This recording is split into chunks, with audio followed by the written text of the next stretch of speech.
Días, hermanos, hermanas que nos están siguiendo en estas transmisiones de formación precisamente sobre la palabra de Dios. Iniciamos una nueva semana, la quinta semana de Cuaresma para nosotros los cristianos católicos, una semana que nos acerca más intensamente precisamente a el misterio de la pasión. Los textos que vamos a escuchar todos serán del Evangelio de Juan, como la semana pasada, para introducirnos de la forma más fuerte posible en el misterio de la palabra encarnada que asume nuestra realidad humana, que asume nuestro corazón, nuestra vida, nuestro ser, para transformarlo en vida resucitada. Pidamos al Espíritu Santo que nos regale su gracia, su luz, su presencia, precisamente, es Él. Y eso hay que recordarlo una y otra vez. El que inspiró que la palabra se proclamara, que la palabra se pusiera por escrito, que la palabra llegue hasta nosotros hoy por mediación de la Iglesia. Entonces, Espíritu Santo, concédenos un momento de mucha paz en medio de la incertidumbre, en medio del dolor, del sufrimiento de tantos, de la angustia ante la pérdida de trabajos, en fin, situaciones tan difíciles, que la palabra nos diga, sí, hay mucho todavía que aprender, hay mucho que descubrir de Dios mismo. Y hermanos, con estos pensamientos, les invito a que busquen en su Biblia el capítulo 8 del Evangelio de Juan, versículos 1 al 11. Es un texto muy hermoso el que tenemos hoy. A ver cómo nos va con el tiempo, porque hay muchos detalles. Repito, Juan capítulo 8, versículo del 1 al 11. Es muy probable que el subtítulo que tenga su Biblia sea de la mujer adúltera o Jesús y la mujer adúltera. En fin, hay diversos títulos que tienen, pero vamos a centrarnos en ese texto. Ya hemos invocado al Espíritu Santo, ustedes se van integrando y vamos a escuchar este texto. Abramos no solo los oídos del corazón, sino también de todo nuestro ser. La palabra tiene que impregnarnos, tiene que configurarnos, tiene que tener este carácter performativo. Escuchemos. En aquel tiempo, Jesús se retiró al monte de los olivos y al amanecer se presentó de nuevo en el templo, donde la multitud se le acercaba y él, sentado entre ellos, les enseñaba. Entonces los escribas y fariseos le llevaron a una mujer sorprendida en adulterio y, poniéndola frente a él, le dijeron: Maestro, esta mujer ha sido sorprendida en flagrante adulterio. Moisés nos manda en la ley apedrear a estas mujeres. ¿Tú qué dices? Le preguntaron esto para ponerle una trampa y poder acusarlo. Pero Jesús se agachó y se puso a escribir en el suelo con el dedo. Pero como insistían en su pregunta, se incorporó y les dijo: aquel de ustedes que no tenga pecado, que le tire la primera piedra. Se volvió a agachar y siguió escribiendo en el suelo. Al oír aquellas palabras, los acusadores comenzaron a escabullirse uno tras otro, empezando por los más viejos, hasta que quedaron solos Jesús y la mujer, que estaba de pie junto a él. Entonces Jesús se enderezó y le preguntó: Mujer, ¿dónde están los que te acusaban? ¿Nadie te ha condenado? Ella le contestó: nadie, Señor. Y Jesús le dijo, tampoco yo te condeno. Vete y ya no vuelvas a pecar.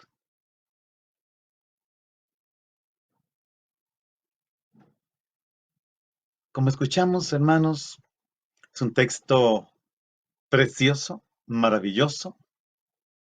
Vamos a tratar de meternos en él. Vamos a dejar de lado algunos aspectos de la crítica textual. Hay mucha discusión entre los biblistas de muy alto calibre sobre si este texto pertenece o no al Evangelio de Juan, sobre si es un inserto tardío porque no está todo el lenguaje joánico. En fin, hay toda una investigación sobre esto que por ahora vamos a dejarla de lado para fijarnos más bien en lo que dice el texto.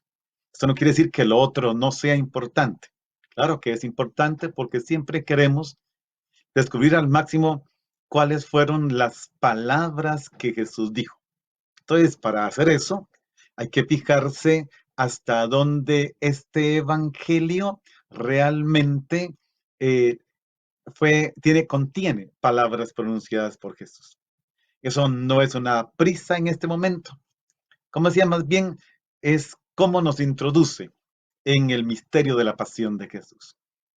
Ya la semana pasada habíamos hecho una presentación del contexto amplio y dijimos que comienza en capítulo 7, versículo 1 y se va hasta capítulo 10, versículo 39. Es un amplio contexto. Habíamos dicho que tenía 4 partes. La primera, 7 del 1 al 9. La segunda, 7:10 a 8:59. La tercera, 9:1 a 10:21. Y la cuarta, 10 del 22 al 39. Había remarcado la semana pasada cómo a lo largo de estas 4 escenas se van notando, el autor del Evangelio nos va diciendo, nos va narrando cómo los judíos ya están decididos a acabar con Jesús. Cosa que todavía se va a concretizar más en el capítulo 12, aunque aquí llegamos hasta el día 59 en la división que hemos hecho ahora. Bien, teniendo en cuenta este contexto y que ya había ampliamente desarrollado el viernes, si nos quedamos con el texto de hoy, 8, 1, 11, podemos distinguir 2 partes en los 12 versículos. Y podríamos hablar de una introducción que es 7:53 a 8:2. Tomamos este final del capítulo 7, versículo 53, que forman como el contexto y la introducción de la escena. Luego, el relato propiamente dicho, versículo 3 al 11 del capítulo 8. Pero este relato lo podemos distinguir en 2 partes relativamente bien definidas, que sería precisamente el ciclo de los acusadores, el centro del relato, versículo 7, el ciclo de Jesús, cómo Jesús se presenta ante esta situación. Y a partir de allí, naturalmente, vamos a avanzar en descubrir los actores principales, que son los escribas y los fariseos, según versículo 4 al 6. Y en la otra escena, la figura dominante, que es la de Jesús, y Jesús haciendo resaltar a la mujer, versículos 8 al 11. Entonces, una introducción, 2 partes y el punto máximo de ellos en el versículo 7 y naturalmente el versículo 11. Entonces, con estos detalles que podría definirse y verse todavía en mucho más elementos, dado que el texto es tremendamente rico y estoy seguro que lo vamos a disfrutar juntos y luego que terminemos la transmisión se sentirán motivados a volver al texto, a ver ¿Qué es lo que Jesús quiere decir aquí? ¿Qué fue lo que Jesús revolucionó? ¿Qué fue lo que Jesús cambió en todo esto? Porque hay una irrupción de Dios en la persona de su Hijo que cambia parámetros. Por eso quiero detenerme más en el texto hoy. Y entonces leamos. El versículo 1 y 2 dijimos que es una introducción.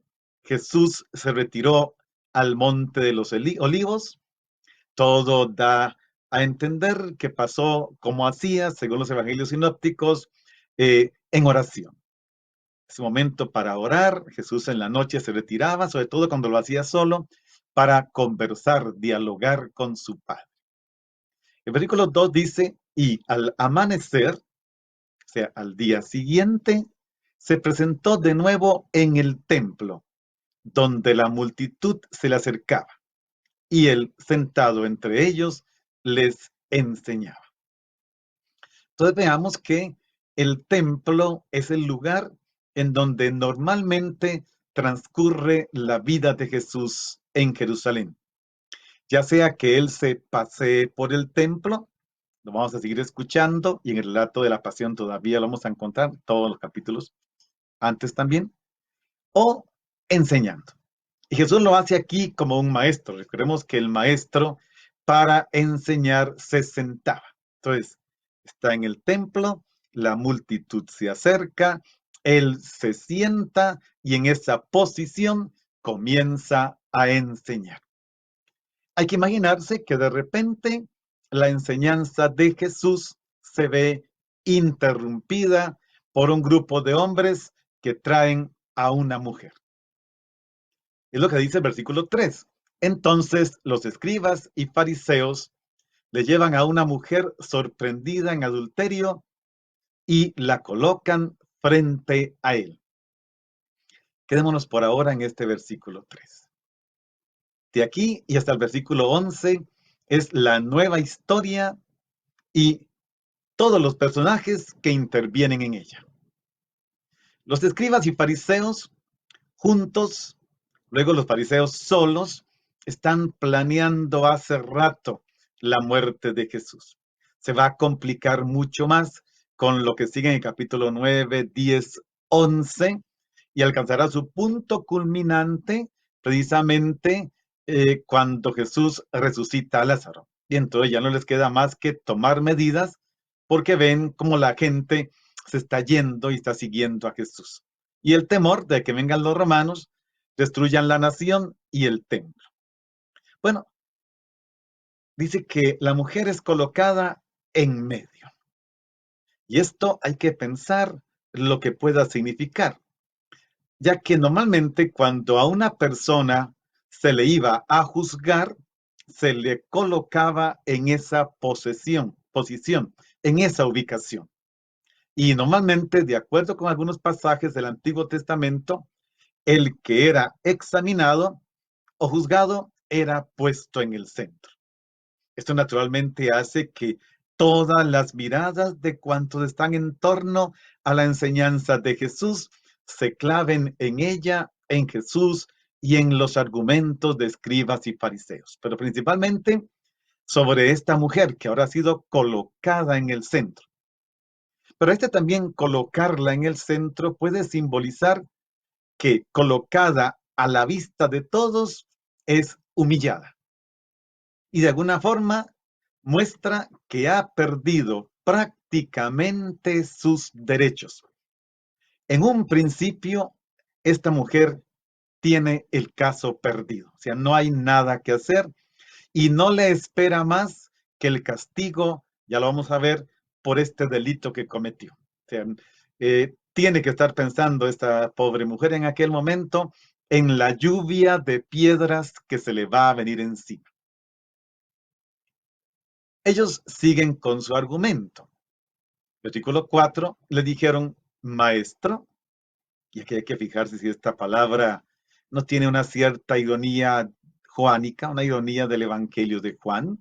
Son los discípulos y escribas llamando maestro al que están planeando quitar de en medio.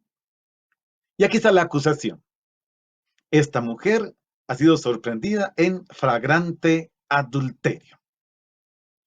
El verbo utilizado aquí en griego expresa que la mujer ha sido encontrada verdaderamente en adulterio. O sea, la encontraron en el acto, la encontraron en el momento en que estaba en una relación con un hombre casado.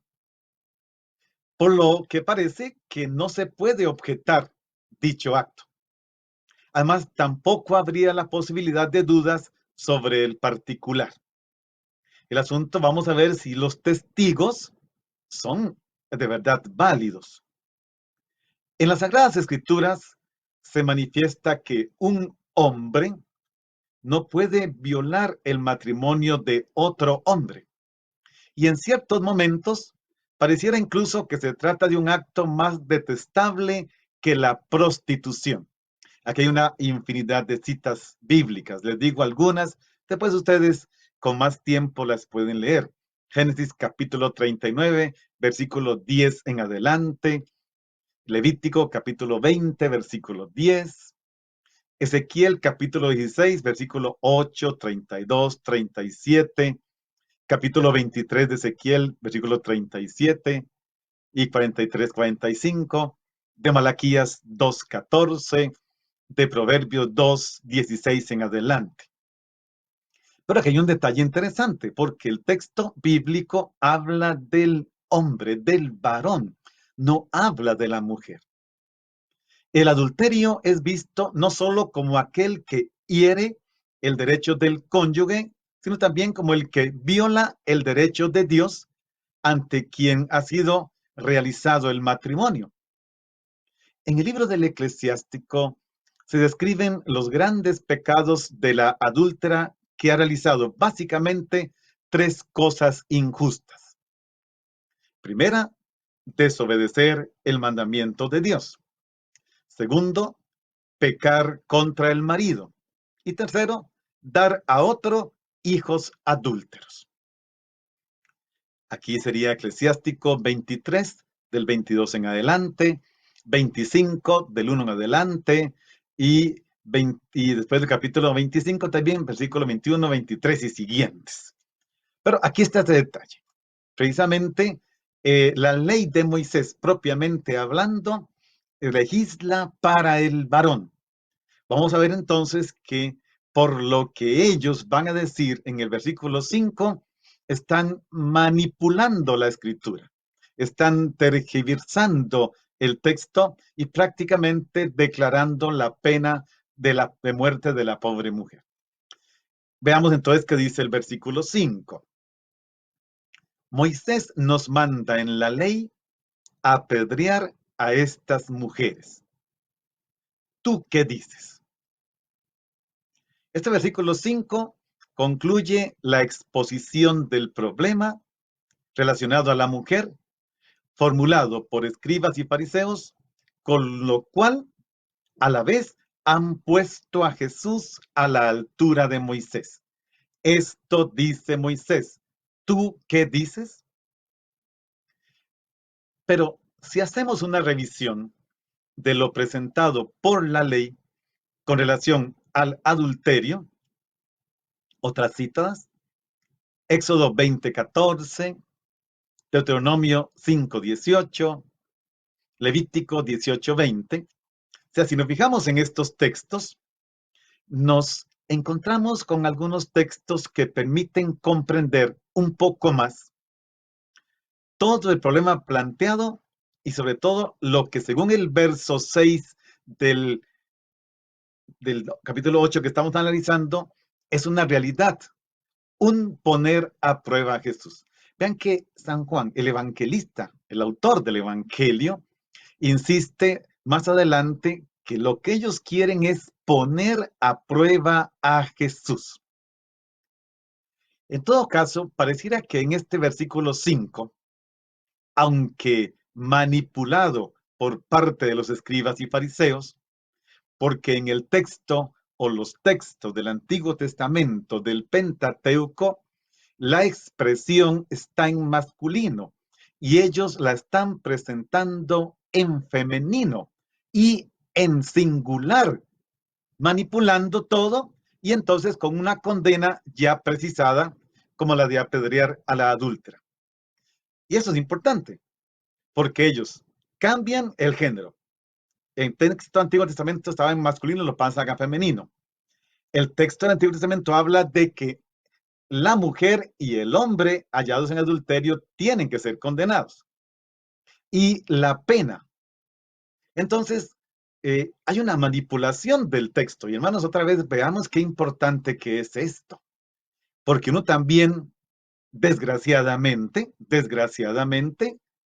puede utilizar la escritura para justificar una lluvia de piedras sobre el otro.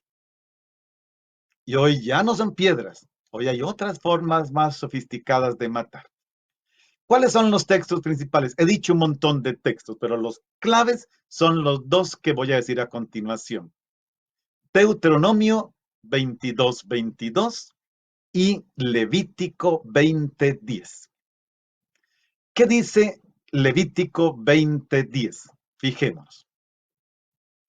El hombre que cometa adulterio con la mujer de otro hombre, quien cometa adulterio con la mujer de su prójimo, habrá de ser muerto, el adúltero y la adúltera. Entonces vean que habla del hombre que comete adulterio con la mujer de otro hombre.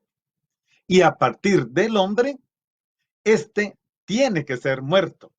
Pero insiste el texto, él y ella, los dos debían ser apedreados. En Deuteronomio 22:22 se dice, si un hombre es hallado yaciendo con mujer casada, morirán ambos a dos, el hombre que yacía con la mujer y la mujer misma. Así extirparás el mal de Israel. Entonces vean que los textos son claros en hablar del hombre, varón, sorprendido en adulterio con una mujer casada. Ambos deben ser eliminados, precisamente para extirpar el mal de Israel. Es importante señalar que no se menciona en estas normas de Levítico 20:10 y Deuteronomio 22:22 el tipo de muerte para los culpables de adulterio cuando la mujer es casada. No está, no se dice en ese momento. En Deuteronomio 22, 23, 24, los dos versículos que siguen después del Deuteronomio 22, 22, se alude a una mujer virgen, no casada. A una mujer virgen, pero comprometida. Recordemos que cuando una mujer se comprometía, ya era, y voy a usar esta palabra porque es la palabra que se usaba en aquel momento, era propiedad del varón. Ahora, el asunto aquí es una mujer virgen ya desposada que es sorprendida en adulterio. En este caso, la pena de muerte está definida en el versículo 24 del capítulo 22 del libro del Deuteronomio. Se trata de la lapidación. Pero ven que es para las mujeres vírgenes, pero ya comprometidas. Entonces piensen que aquí precisamente entra aquel texto que vimos el miércoles de Lucas 1, 26, 38, cuando María pregunta, ¿y cómo será esto, puesto que yo me permanezco virgen? Porque si María no puede justificar ante José, aunque luego el Evangelio dirá que era un hombre justo, estando ya comprometida y siendo virgen, queda embarazada, era adulterio y la pena de muerte era la lapidación.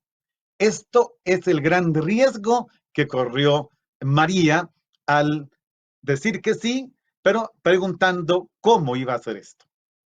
Del mismo modo, la mujer que no fue encontrada intacta al momento del matrimonio debe ser apedreada tal como lo especifica Deuteronomio 22, 20, 21. Entonces vean que todo este capítulo, en el capítulo 22 del Deuteronomio, del 20 al 24 está esta legislación. hay otras citas del Antiguo Testamento que nos dan algunas luces sobre el castigo a las mujeres adúlteras. Ezequiel 16, 38 al 41, 23, del versículo 43 al 45 y del 47 al 48, donde se menciona la lapidación como el tipo de pena de muerte para las, y aquí es las mujeres, que han cometido adulterio, describiéndose además la modalidad utilizada para llevar a cabo la ejecución. Y esto es propio de la época del profeta. Las citas del profeta Ezequiel parecen indicarnos que efectivamente la lapidación, o sea, es ser apedreada hasta morir, en algún momento de la historia de Israel, también fue aplicado a las que han cometido adulterio estando casadas y conviviendo con el marido, aunque esto no está en el texto del Pentateuco. Es una lectura posterior de los profetas, en este caso de Ezequiel, y es palabra de Dios, es escrito canónico, etc. Pero pareciera que los escribas y fariseos hacen alusión a la ley de Moisés y por lo tanto están pensando en el Pentateuco. Bueno, si esto lo miramos así, la cosa se nos puede complicar un poco más con este versículo 5. Volvamos a leerlo. Moisés nos manda en la ley apedrear a estas mujeres. ¿Tú qué dices? Si nos fijamos, hay dos culpables. La mujer y Jesús. El pecado de ella es evidente. La sorprendieron en el acto del adulterio. El de Jesús es todavía más peligroso. Lo podemos llamar exceso de misericordia. Los dos están ahora en juicio, porque Jesús tendrá que tomar una decisión. Solo que la forma como los escribas y fariseos lo plantearon no deja alternativa a Jesús. Ya que diga sí, ya que diga no, se corta la cabeza. Pero Jesús, que todo lo sabe, astutamente, con la sabiduría, porque Él es la personificación de la sabiduría, sale adelante. Pero antes de que veamos cómo sale adelante, el versículo 6 dice, y aquí hace una irrupción, el narrador para contarnos la intención que Él conoce, pero nosotros no. Le preguntaron esto para ponerle una trampa y poder acusarlo. Recordemos que comenzó todo con maestro, título que se le dio a Jesús, un título que tiene su incisión en esto. Se le presenta el caso enormemente distorsionado, ya vimos, distorsionando el contenido de la escritura, con el propósito de hacerle quedar no solo en el ridículo, sino además completamente desautorizado para administrar justicia o para analizar un determinado aspecto de la ley. Pues se habría puesto de manifiesto su desconocimiento de las escrituras, puesto que no tendría autoridad para cuestionar ni a las escrituras, ni mucho menos a los que la estudiaban y se ufanaban de practicarlas. Que luego en la práctica, ya veremos, la cosa no es así. Es que este texto tiene un trasfondo malévolo, fuerte, pero un trasfondo misericordioso, impresionante. Y estoy tratando de ayudarles a descubrirlo, de descubrirlo yo también voy viviendo la palabra que voy comentando. Sigamos. Jesús, si hubiese polemizado, tal vez no habría podido evitar la embestida de los escribas y fariseos, por la malicia y sutileza de la pregunta, quienes no solo le habrían aclarado el caso, sino que al mismo tiempo le habrían echado en cara su falta de conocimiento de la legislación judía.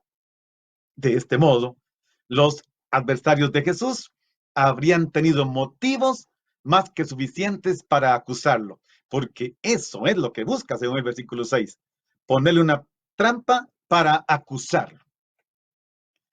Es probable, además, que el autor del texto haya querido expresamente presentar el caso de esta manera, cargado de irregularidades y dificultades, con la intención de aumentar el suspenso, para al mismo tiempo centrar la atención en Jesús y en el modo como es capaz de salir triunfante de esta situación tan difícil, logrando su cometido. O sea, vamos a ver si Jesús es capaz de lograrlo.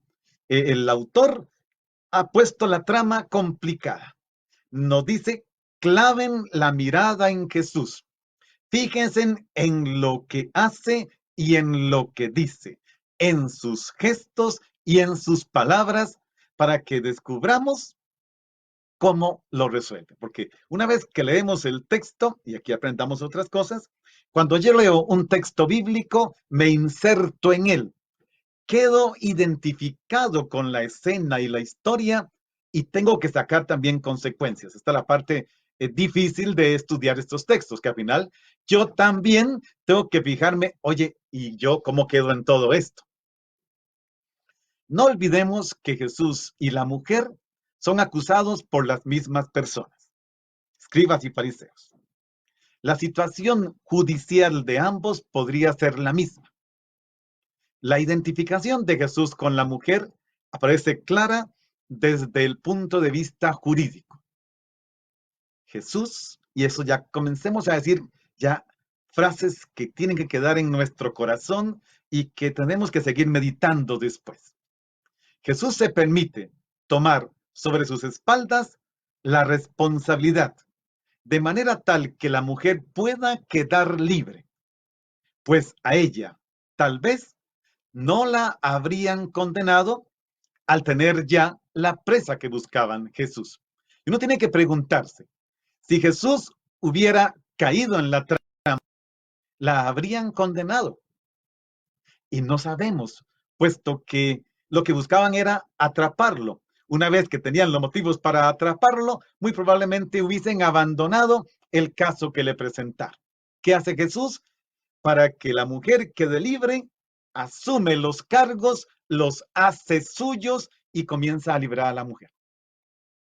La encarnación de Jesucristo se aprecia en pleno hasta el punto de poner sobre sus espaldas las culpas de los demás e incluso para llegar hasta el extremo de sufrir su eliminación física.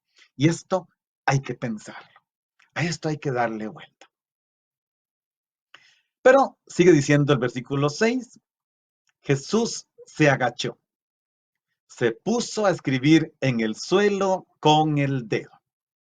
Hermanos, aquí hay infinidad de posibilidades que ha pensado un santo de la iglesia, un especialista, el otro biblista, sobre qué escribió Jesús. El evangelista no nos lo dice y no hay mucho que buscar, aunque se podría hacer. Yo, para no extender mucho esto, no lo voy a hacer porque hay muchos textos bíblicos del Antiguo Testamento que nos darían la luz para comprender la acción de Jesús. Pero por ahora, dejemos eso por fuera a un grado de un nivel más elevado de estudio de los textos. Allá a mis estudiantes del seminario les haré pasar un momento difícil con esto. Pero la acción, agacharse y escribir en el suelo con el dedo. Normalmente esta acción puede ser vista como la labor de un hombre que está pensativo, preocupado, enojado o avergonzado. Y fíjense, de verdad, cuando uno ya no sabe en estos puntos, uno termina agachándose y misteriosamente comienza a hacer dibujitos en el piso. Aquí hay algo de eso. Jesús no logra finalmente digerir esto y posiblemente se dirá, pero qué insensatos, pero ¿hasta dónde quieren llegar? ¿Qué manipulación de la escritura? Pero igualmente probable sería que el asunto de la escritura corresponda a una modalidad utilizada por Jesús para no responder. Al menos no responder inmediatamente frente al caso que se le ha planteado. Y este sería el gesto de una persona que no desea inmiscuirse ante una o de una forma intempestiva en un problema. Sí, porque también uno aquí, si no lo piensa bien, si no reacciona, se mete aquí y toma parte por un lado o por otro, pero de forma violenta. Y eso sería un problema. Pero además, habiéndose dado cuenta Jesús de que todo era una trampa, trató de no caer en ella. O, digámoslo mejor, si es que no tendría otra alternativa, discurre con el deseo de ver cuál podría ser el modo correcto para que sus gestos y palabras alcancen a todos los presentes y no solo a la mujer. Porque podríamos decirlo así, Jesús está planeando un juicio en el que todos van a ser juzgados, necesariamente. Y lo logra que el juicio que se centraba en la mujer se convierta en un juicio para también escribas y fariseos. ¿Cómo lo hace? Sigamos leyendo. Versículo 7. Pero como insistían en su pregunta, se incorporó y les dijo: aquel de ustedes que no tenga pecado, que le tire la primera piedra. El texto griego sería: aquel de ustedes que no tenga pecado, sea el primero en tirarle una piedra. Se trata de no tirar la primera piedra, sino ser el primero en tirar la piedra. Ahora bien, este versículo contiene una de las frases más famosas de Jesús, citada en muchos casos, usada y mal usada, interpretada y mal interpretada, descontextualizada muchas veces. Pareciera que en esta frase de Jesús hay una alusión a Deuteronomio 13, versículos 9 y 10, Deuteronomio 17, versículos 5 al 7.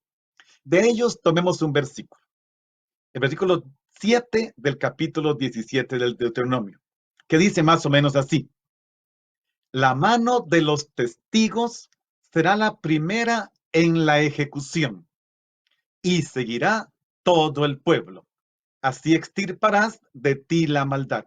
Vean que ya de por sí la ley de Moisés prevé que el primero que comience la lapidación, o sea, la ejecución, sean los mismos testigos que atestiguan contra la acusada. Una vez que los testigos comiencen a lanzar piedras, el resto del pueblo puede lanzar piedras. Ahora bien, tiene que ver con esto en el sentido de que es el testigo o testigos quienes tienen que no solo dar inicio a la lapidación, sino que además su presencia es fundamental para llevar a cabo la condena. Recordemos, no hay testigos, no hay condena. Lo vimos la semana pasada. No hay dos testigos, no puede darse el juicio. Y hay que tomar en cuenta que el marido no podía ser testigo. Por allí también se dice en otro lugar. Luego de él, del testigo o los testigos, toda la asamblea continuará con la ejecución de la pena. En el Evangelio de Juan se manifiesta que Jesús conocía bien el procedimiento legal en relación con algunos delitos, como lo estamos leyendo aquí, y en el capítulo 8, este mismo capítulo más abajo, versículos 17 y 18 que no corresponden al día de hoy. Ahora bien, sin embargo, y aquí otro detalle bonito, Jesús introduce en la legislación de Moisés una variante sorprendente, revolucionaria. El texto dice: el testigo o los testigos serán los primeros en realizar la ejecución. ¿Y qué dice Jesús ahora? Los primeros no deben ser los que han visto, los que saben, sino, ojo, los que estén sin pecado. ¡Wow! ¡Qué manera la de Jesús de salir airoso! Ellos le trajeron la mujer con unos textos de la escritura manipulados. Él toma el texto de la escritura también y dice, ok, esto dice la escritura, pero le preguntaron, ¿tú qué dices? Sin contradecir la escritura, bueno, el primero que va a lanzar la primera piedra será aquel que no tenga pecado. Y entonces, ante esta resolución de Jesús, las piedras se dirigen en otra dirección, ya no en la dirección de la mujer atrapada en adulterio. Ahora las piedras se levantan y sirven para darse gol de pecho y luego caerán al suelo. Estas piedras eran para lanzarlas a la mujer, le caería una lluvia de piedras que caerían al suelo. Ahora no, son para darse golpes de pecho. A Jesús le obligan a hablar. Se han dado cuenta de que ha entendido que todo ha sido hecho para ponerle a prueba. La frase de Jesús es incisiva, pues si ellos deseaban apedrear a la mujer, deberían al mismo tiempo estar seguros de la culpabilidad de ella, al igual que de la propia inocencia. Y este detalle lo olvidaron. Este detalle los traicionó. Estaban seguros de la culpabilidad de la mujer sorprendida en adulterio, pero se les olvidó verificar la propia inocencia. Y eso estaba previsto en la legislación romana, ya que aquel que deseaba ser acusador delante de los jueces debía ser al menos más irreprochable que el acusado. En caso contrario, corría el riesgo de ser rechazado o juzgado en primer lugar. ¡Wow! Hermano, esto es para contemplar en silencio. Jesús no condena a nadie y desea que ninguno se haga juez de los demás debido a la fragilidad e imperfecciones humanas. Tengamos siempre presente esto. En primer lugar para mí, luego, si queda tiempo, también para los demás. Si te preocupas en esta tu propia fragilidad, mi fragilidad, no tendré tiempo de ver la de los otros. ¿Qué hace Jesús? Apunta a la conciencia del acusador. Apela a la conciencia. Y esto va en armonía con su enseñanza. Es decir, cada quien, y ojo, atención, cada quien debe hacer el inventario de la propia miseria.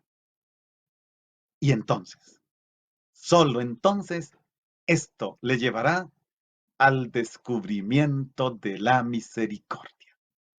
Mientras yo no haga el inventario de mi propia miseria, no conoceré la misericordia de Dios. Las palabras de Jesús tienen una fuerza enorme, tanto que obliga a todos al silencio. ¿Por qué? Porque nadie es inocente delante de Jesús. Nadie es inocente delante de la propia conciencia. Se pasa a un tribunal invisible en donde el juez y el acusador son la misma conciencia de cada uno.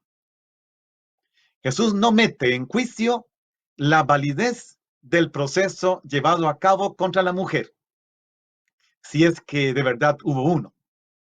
Eso él no lo pone en duda, ni la autenticidad de los testimonios, pero sabe, y esto también es importante, y cristianos amados, cristianos queridos, escribamos esto con letras de oro.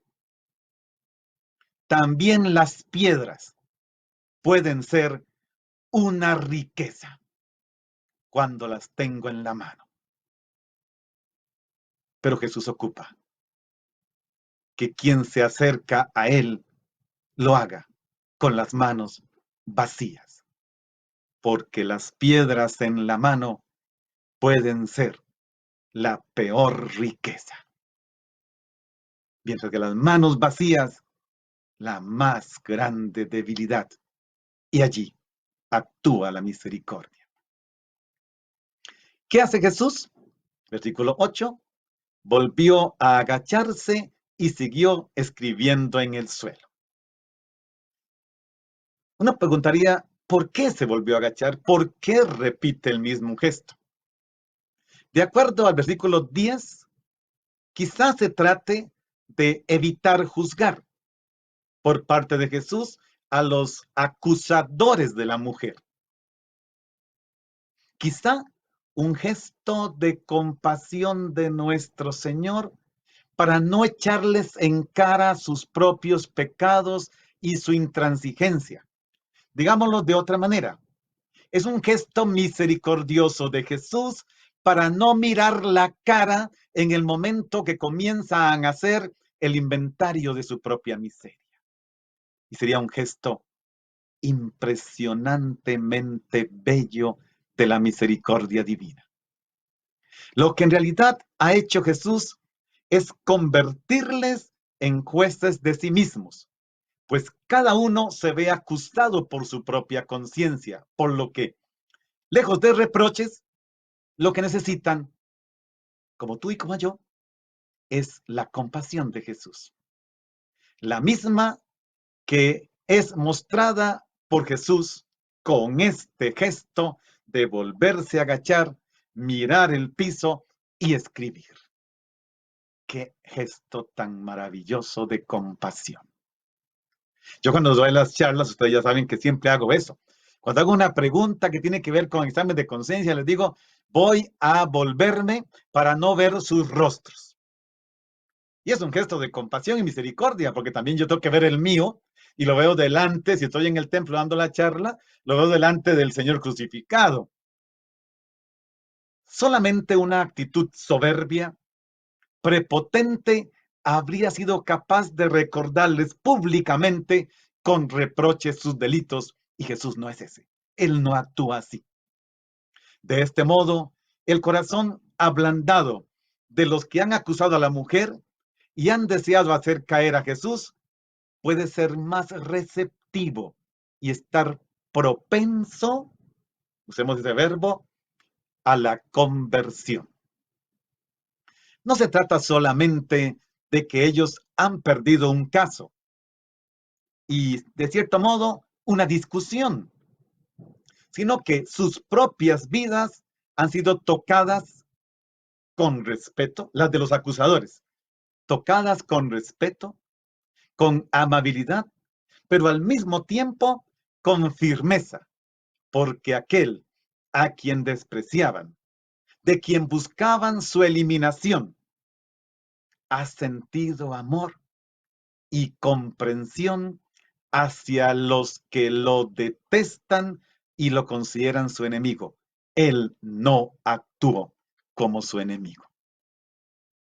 Bueno, veamos la reacción. El tiempo ya comienza a correr otra vez. Versículo 9.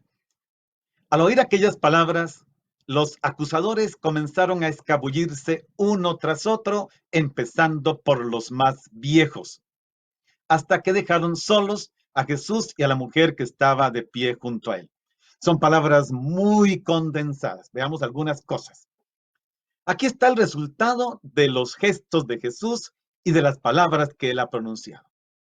La salida de los acusadores, dice el evangelista, se comenzó a realizar empezando por los más viejos. Esto puede hacer referencia a un orden establecido debido a ciertos cargos que las personas en la escena podían haber desempeñado, lo que agravaría todavía más su culpa, pero no tiene necesariamente que referirse a un orden dado por edad, Si bien el texto dice por los más viejos, pero por los textos griegos se dan varias interpretaciones. O sea, no necesariamente por los de mayor edad. Es decir, que quizá no se trata de que los más viejos fueran más culpables que los otros, los más jóvenes. Pero tampoco debemos olvidar que los más viejos son, desgraciadamente, y todos vamos aprendiendo esto, y cuando llegamos a la edad adulta nos parecemos todos a la intolerancia. Este es su gran pecado, la intolerancia. Sea que se trate de prioridad por razones de oficio o por edad, Jesús les ayuda discretamente, sin avergonzarlos, a evaluarse interiormente. Y cambia el aspecto externo del juicio de la ley en un asunto interno que resguarda la propia conciencia y la coherencia de vida. ¿Qué hacen ellos? Se van. Pero a diferencia de la mujer, Jesús le dirá después, vete y no peques más. Ellos se van, se escabullen sin que nadie se los pida. Nadie les dijo, váyanse. Fue su propia conciencia lo que los puso en el camino inverso. Ella será liberada de su pecado.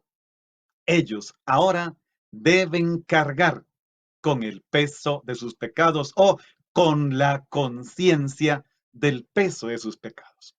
Jesús les ayudó a los escribas y fariseos a arrancar la máscara de su rostro, a mirar hacia adentro. Los sacó del anonimato, de la complicidad del grupo. Los hizo caer en la cuenta de los propios pecados, a los cuales estaban tan habituados como me pasa a mí y quizá a algunos de ustedes también. Y preocupados por ellos, los obligó a juzgarse a sí mismos. Todo ha caído. Cayeron las piedras de sus manos, cayeron las máscaras, cayeron los uniformes, cayó la aureola de santidad, naturalmente que muchas veces de dudosa procedencia, cayó el código de la ley, el dedo acusador, llegaron como justos, se van como pecadores, injertados en la comunión de los pecadores, que es el inicio del camino para la comunión de los santos. Pero bien, sigamos adelante, hermanos. La mujer quedó sola con Jesús de pie. Jesús y la mujer, que siguen en el centro, no se han movido físicamente. Ellos continúan en su sitio. Jesús, porque no tiene necesidad de huir. Y la mujer, porque ya no tiene que sentir más vergüenza ni temor del que ya ha experimentado. San Agustín tiene una frase que se ha vuelto clásica. Dice San Agustín, en ese momento, los dos fueron abandonados, la mísera y la misericordia. Es uno de los textos famosos del comentario de San Agustín al Evangelio de Juan. Se pone de manifiesto que la mujer espera ahora una nueva sentencia. Sigue allí de pie, no se va. Ella continúa en la posición del juicio, en el centro, aunque ya no hay centro, todos se fueron. Pero tal vez tiene la esperanza de que su vida respetada y que probablemente su situación podrá ser entendida. Vea que en ningún momento se habla de la mujer. Ella es una mujer desconocida, no tiene nombre, no se habla de parientes, no dice una sola palabra hasta ahora. Pareciera que lo ha perdido todo. Solo le queda ahora aferrarse a lo que Jesús le pueda decir y ofrecer. Versículo 10. Entonces Jesús se enderezó y le preguntó, mujer, ¿dónde están los que te acusaban? ¿Nadie te ha condenado? La pregunta es un poco irónica porque Jesús ya sabía que se habían marchado. Una persona que escribe sobre la tierra puede darse cuenta que alrededor ya no queda nadie. Puede mirar alrededor sin levantar la cabeza. Pero la pregunta de este tipo puede exteriorizar un poco de ironía o de sarcasmo, e incluso de sorpresa. Parece que la pregunta de Jesús ha sido cuidadosamente preparada con la finalidad de que la mujer sea quien dé su propio veredicto. Versículo 11. Ella contestó, nadie, Señor. La mujer, llena de miedo por todo lo que le pasaba, silenciosa, sin posibilidades para defenderse o manifestar algún argumento en su favor, ahora puede hablar y lo hace ayudada por Jesús. Él le hace dar una palabra de pocas letras, sí o no. Las palabras de la mujer son una respuesta a una pregunta sencilla, pero que al mismo tiempo encierra toda una problemática. La pregunta de Jesús da a entender que probablemente la mujer no ha recibido un juicio justo y mucho menos que ha sido tratada con dignidad. Manifiesta igualmente un sentimiento de abandono frente a aquel que le ha salvado la vida. La mujer se da cuenta que tiene una deuda con Jesús, lo que le hace ser dócil. La respuesta de la mujer refleja que está exhausta, agotada, pues ha pensado que su fin estaba cerca. Ya sentía la lluvia de piedras. En un momento como ese, y que Jesús parece comprenderlo a la perfección, que el corazón de una persona puede ser receptivo y dócil para cambiar el rumbo de su vida, le hace pronunciar una frase en esa dirección. Ella dijo, nadie, Señor. Y Jesús le dijo, tampoco yo te condeno, vete y no vuelvas a pecar. Jesús no condena a la mujer, pero cuidado, tampoco significa que justifique lo que ella ha hecho. Simboliza, por el contrario, que nuestro Señor reconoce que ella ha cometido pecado, cosa que ella también reconoce puesto que no se fue, se queda delante de la misericordia. Por esta razón, le invita a no volver a hacerlo más, a no cometer de nuevo un pecado similar u otros, pues la frase muestra que es una llamada para dejar de lado un hábito pecaminoso e intentar vivir en este nuevo estado de vida. Es imposible para un ser humano, sobre todo cuando reconoce o se reconoce culpable, olvidar a quien le salva la vida. Y que además, lejos de reprocharle, le trata con cariño, le da esperanza y le abre un nuevo camino. Y aquí, hermanos, quedémonos con el texto. Si Jesús ha irrumpido en tu vida, si delante de Él te has reconocido culpable, si Él te ha salvado la vida de una lluvia de piedras, también de los intolerantes, de los sarcásticos y malpensados, si Él no te reprochó, si Él te trata con cariño y misericordia, si Él te da esperanza y te abre un nuevo camino, sigue a Jesús. Estarás en el camino que lleva a la resurrección. Bien, hermano, nos queda un minutico. Recordemos, siguen abiertas las preguntas, ya sea por la página de Facebook, ya sea por el correo. Quédate con la palabra outlook@outlook.com. Recuerden que también se están subiendo todos los audios de estas formaciones. También se subió el de la homilía de anoche sobre Juan 11:1-45 en audios, no en videos, porque es más fácil subirlos a audio en YouTube, ya que de ahí ustedes lo pueden compartir con cualquier otra aplicación, mientras que en Facebook solo se puede compartir con Facebook. Y sigo esperando, yo sé que hay que tener paciencia, a que podamos llegar a los 1000 De esta manera hay menos interrupciones que por Facebook Live. Es importante esto, porque allí el sonido será mejor y la imagen mejor. Ya ronda los 500, pero sí es necesario que se llegue a los 1000 para poder transmitir en directo por allí. Entonces, ahí van a encontrar ya todos los audios y en una media hora estará también el audio de este programa de hoy y el video lo encuentran en la página de Facebook.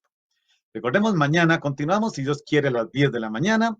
Pidamos al Señor que nos bendiga, que este texto tan maravilloso, esta página de la misericordia, cale en nuestra vida, toque nuestra existencia, nos abra, hace digamos, un inventario de la propia debilidad y quedarnos de pie delante de Jesús para escuchar: yo no te condeno, vete y no peques más. Y que a todos nos bendiga el Padre, el Hijo y el Espíritu Santo. Amén.